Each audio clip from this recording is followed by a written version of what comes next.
¿Aló? ¿Se oye? Buenas tardes.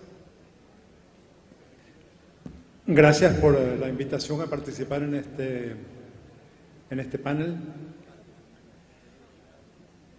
Por razones de tiempo, este es un panel que en su totalidad tiene 20 minutos.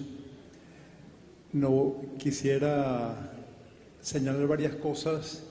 sin posibilidad de argumentarlas. Entonces voy a soltar cosas que cada una requeriría una cierta argumentación, una explicación y relación, pero que por razones de tiempo va a tener que quedar en una especie de presentación telegráfica. En primer lugar, hablar del tema de la descolonización, yo lo abordo desde el punto de vista de la colonialidad,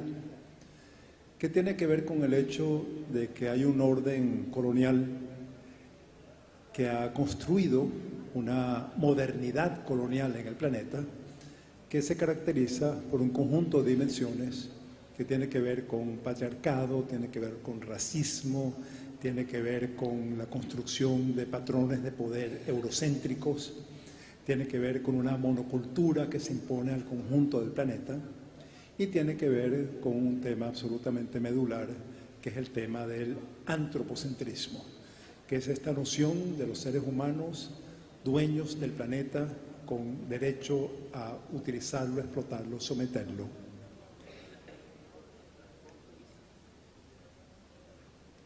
Como este tema no ha sido abordado en las presentaciones que se han hecho hasta el momento, quisiera detenerme en este aspecto, no porque considere que sea el único significativo de la construcción de la colonialidad, del orden de la modernidad colonial, sino porque es el que presenta en este momento la amenaza más inmediata y severa a la vida en el planeta. Esta construcción de la relación de exterioridad de los seres humanos en relación a la denominada naturaleza,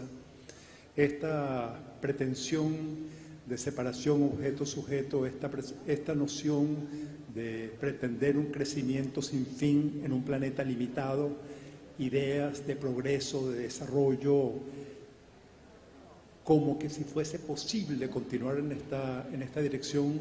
cuando la información con la cual contamos nos señalan que a menos que en muy pocos años se detenga por completo la emisión de gases invernadero como uno de los contribuyentes fundamentales a la devastación planetaria, todas las otras discusiones que estamos haciendo acá serían absolutamente inútiles porque entraríamos en una nueva época de cambios climáticos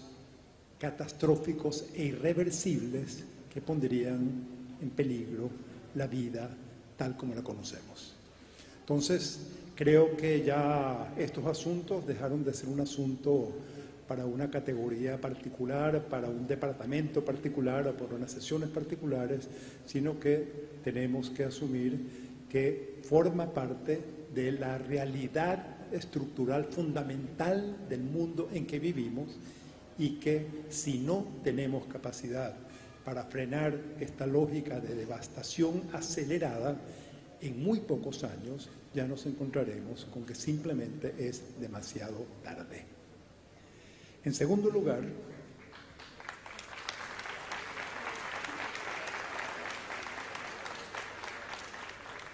en relación a la experiencia de los denominados gobiernos progresistas, lamentablemente, cada uno, sin excepción, optó por darle prioridad a una política de crecimiento económico, una política basada fundamentalmente en el extractivismo y en la profundización de la reinserción colonial en la división internacional del trabajo y de la naturaleza, y en consecuencia la mayor parte de los objetivos de estos proyectos transformadores encontraron severos obstáculos estructurales. No es compatible la noción de la defensa de los derechos de la naturaleza con el extractivismo. No es compatible la opción por el Estado multicultural, la interculturalidad,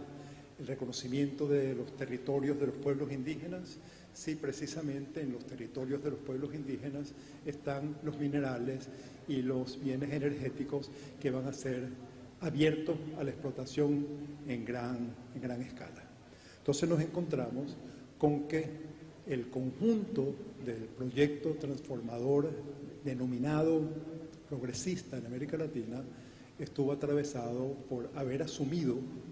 el extractivismo como la modalidad fundamental de inserción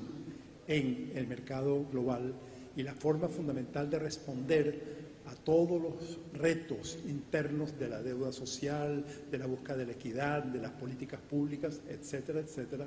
pero en condiciones donde en lugar de convertirse estos gobiernos en un lugar de resistencia a la maquinaria de acumulación global del capital que está destruyendo el planeta y que requiere un freno a muy corto plazo, estos gobiernos, sin excepción, lo que hicieron fue continuar alimentando esta maquinaria devastadora y en ese sentido, lejos de responder al principal reto de la crisis civilizatoria que confrontamos, contribuyeron a profundizarla. Y, en tercer lugar, quisiera señalar que cuando estamos hablando de un evento de la importancia que tiene esta y de una red tan extraordinariamente importante como es Claxo, y cuando el tema del pensamiento crítico forma parte de lo que en principio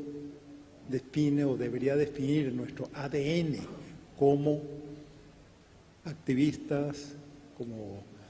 científicos sociales, como académicos, lo que sea, es absolutamente importante asumir, reconocer y actuar en función de una idea fundamental, que es la idea de que pensamiento crítico implica inevitablemente pensamiento autocrítico.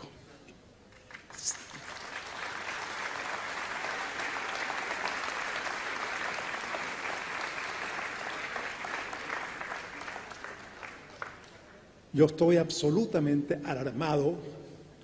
por la forma en la cual pensamos las experiencias progresistas, los problemas, los obstáculos, los logros, los fracasos,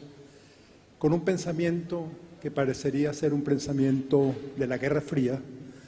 donde el mundo se divide entre buenos y malos, donde de lo que se trata es de antiimperialistas y proimperialistas, y por lo tanto, la culpa de los problemas siempre está en otra parte.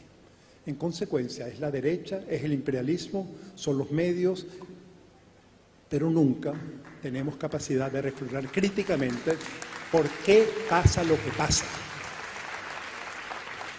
¿Qué responsabilidad tiene la izquierda en la emergencia de la derecha en América Latina hoy?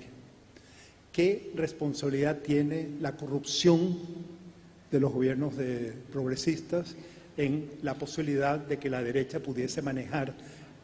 el tema de la corrupción como tema central para esta campaña en contra de los gobiernos progresistas? Entonces, lo que quiero decir con esto, para concluir, es que creo que es absolutamente indispensable una reflexión autocrítica sobre estas experiencias, sobre por qué pasa lo que pasa. No me parece que sea éticamente permitible que desde algo que se denomina de izquierda se argumente que las masacres en las calles de Managua son de alguna manera expresión de la gloriosa revolución sandinista.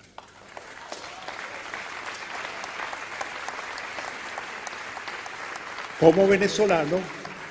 no me parece que tenga justificación alguna que desde la izquierda se defienda el gobierno de Maduro que hoy es un gobierno militar-civil, un gobierno crecientemente autoritario, un gobierno cuyas políticas ambientales están devastando el país. El arco minero es hoy uno de los desastres ambientales más extraordinariamente vastos en todo el continente. Y en Venezuela hay una profunda crisis, no solo política y económica, sino una crisis humanitaria. Y obviamente hay una responsabilidad muy importante de la política imperial, hay una responsabilidad muy importante del cerco económico y financiero de los Estados Unidos, pero la crisis económica profunda de Venezuela comenzó hace 4 años y el bloqueo del gobierno de Trump empezó hace 1 año. Entonces, el colapso de la industria petrolera, el desmontaje de la economía venezolana es algo que viene de mucho tiempo atrás y simplemente atribuir todo lo que pasa nuevamente al imperialismo es negarse a aprender de la experiencia. Y si no aprendemos de la experiencia, seguiremos repitiendo los mismos errores. Muchas gracias. Muchas gracias. Muchas gracias.